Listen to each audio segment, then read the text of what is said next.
Itsy Bitsy Spider, Chapter 22 of One Crazy Summer by Rita Williams Garcia.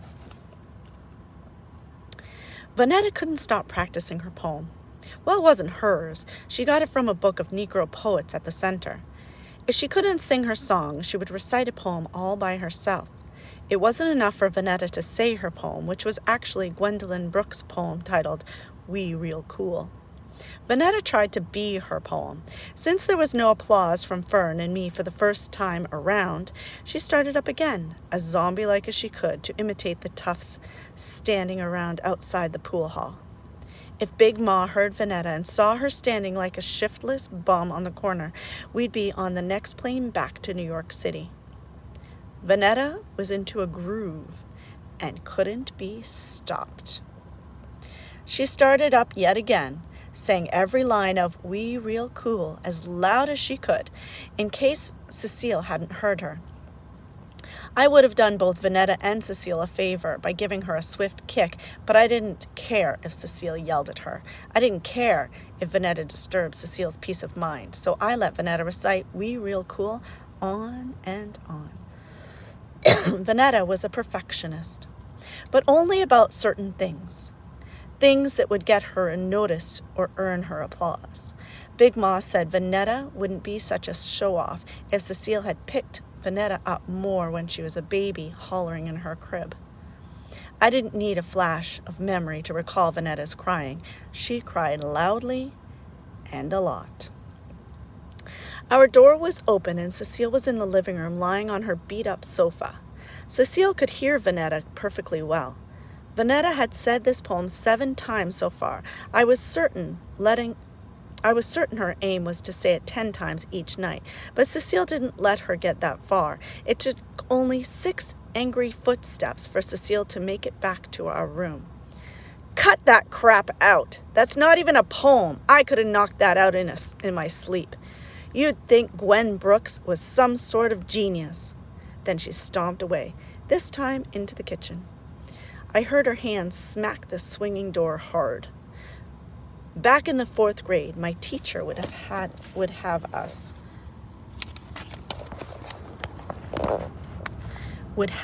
lay our hands on our desks after we came in from recess. She would recite poetry to calm us down and get us ready to learn more science and history.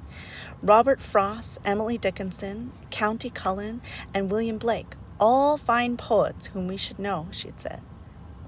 Well, I knew a real live poet. I didn't know how fine Cecile's poetry was, but I had seen her writing poems in the kitchen and sometimes on the walls or on cereal boxes. Who else in my classroom could claim they knew a poet and that she was their mother? So on the afternoon that Robert Frost's horse had clip-clopped through the snow, I raised my hand and told the class my mother was a poet. Now, Delphine," Mrs. Peterson said, "nice girls don't tell their classmates lies." She'd kept me after school and told me she knew the truth about how my mother had left home and that wanting a mother was no excuse for dreaming one up.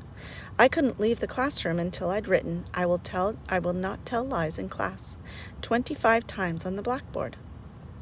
And then I'd had to erase the board clean. Vanetta sulked something pitiful when Cecile told her to cut it out. Vanetta only heard that her recitation stunk. She wasn't thinking about how Gwendolyn Brooks was a great Negro poet and that Cecile, also called Nzilla, was printing her own poems in her kitchen. Last year, Vanetta practiced her curtsying more than she practiced her wings and time steps for the tip-top-tap recital. She fell on her fancy in the middle of her solo and was miserable for days. Usually I'd pick up Vanetta's broken spirits until she was once again crowy and showy, but now I let her sulk after she received no praise from Cecile. Serves you right, I thought. Just to be evil, I rubbed it in with an insult. "I don't know why your lip is hanging," I said. "You're just like her." We both knew which her I meant. I said that to make her feel bad on top of being hurt. Just like I know how to lift my sisters up, I also know how to needle them just right. Am not, are too. We did a few rounds of that, then a final not and two. Okay, Vanetta, suppose you were going to be on TV. She perked up on that one. Playing Tinkerbell on Walt Disney's Wonderful World of Color. But it was PTA night, or school talent night, and your little girl, Ludi Bell, Fern added in.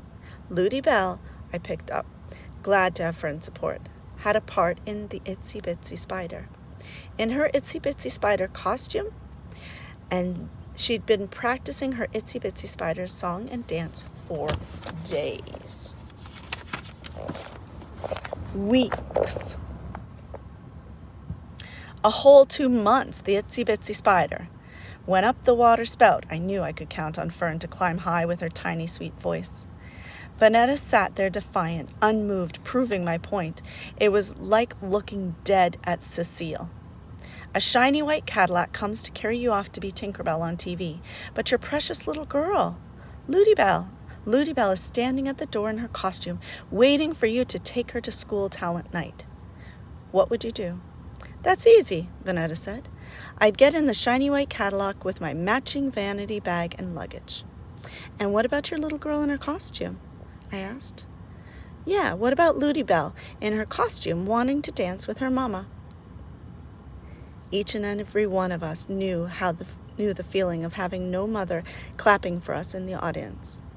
Only Big Ma and sometimes Papa when he came home from work in time.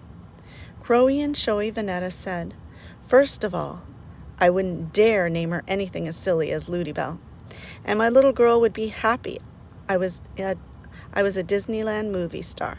She would tell her jealous friends at school, there goes my mother on TV. I'll bet your mother just fries pork chops and wrings wet clothes.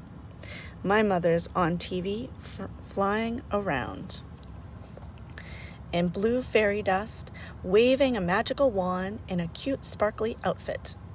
The magic of Disneyland had won Fern over to Vanetta's side. It was all of that blue fairy dust and magical wand stuff. Fern's eyes twinkled as she imagined having a colored fairy mother. I was looking to get Vanetta's goat, but I only ended up losing Fern. And Vanetta was her old self, and that's why you're like Cecile. You want to be a fairy on TV more than you care about your kids will feel, and if they miss you. Do not, and do too, went on between us until Cecile stomped back to the room and said, cut that crap out.